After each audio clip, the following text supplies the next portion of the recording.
Assalamualaikum dan salam sejahtera. Jadi hari ini kita teruskan latihan dalam buku kerja tema 7 yang bertajuk Persaudaraan Tanpa Sempadan. Anda rujuk muka surat 13 buku kerja bahasa Melayu. Seterusnya kita nak tengok standard pembelajaran pada hari ini.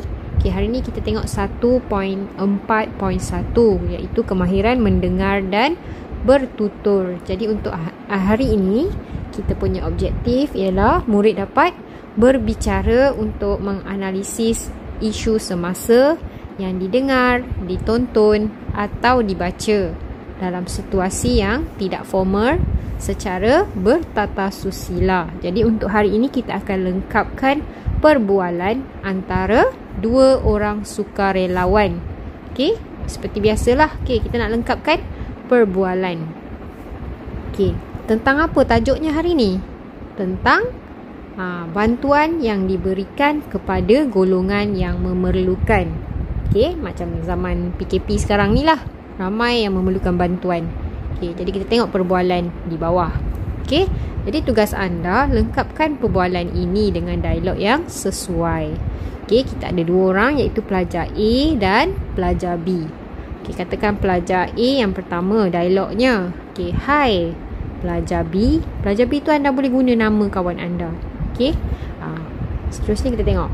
Terima kasih kerana sudi menyertai misi kami dalam membantu mangsa-mangsa banjir di negeri pantai timur.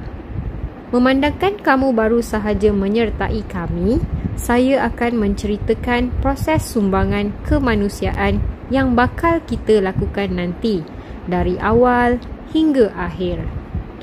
Jadi untuk dialog seterusnya.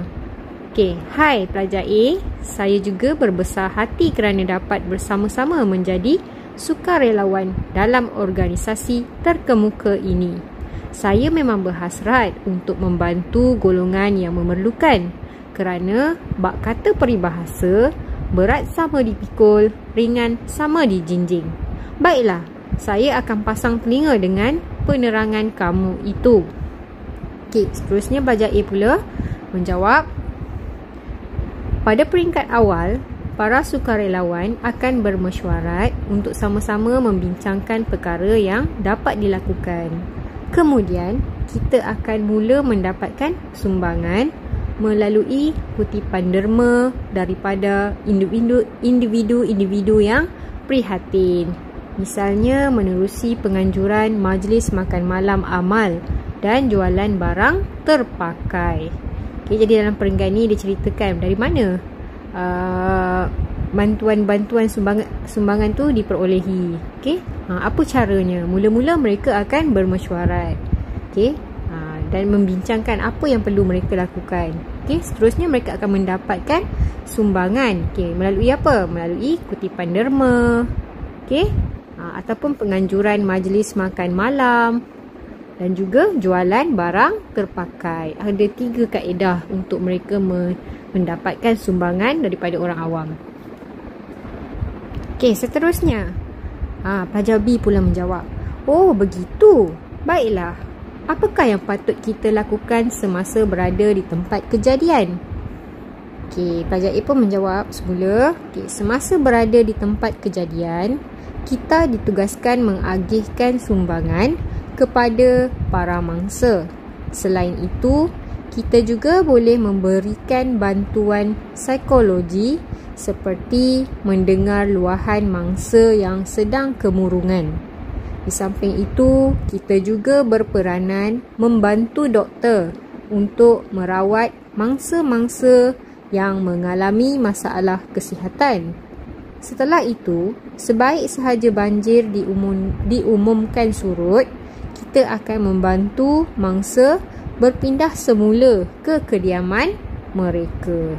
Jadi inilah antara tugas yang boleh sukarelawan lakukan untuk membantu mangsa banjir. Apa tadi? Antaranya mendengar luahan. Bagi mangsa-mangsa yang mengalami kemurungan, kita dengar masalah mereka.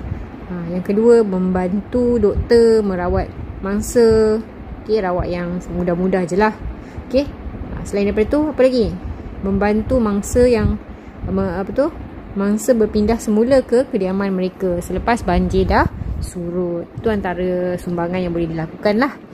Okey, seterusnya pelajar B pula berkata, oh begitu, apakah yang akan berlaku selepas mangsa-mangsa banjir selamat berpindah semula ke kediaman mereka?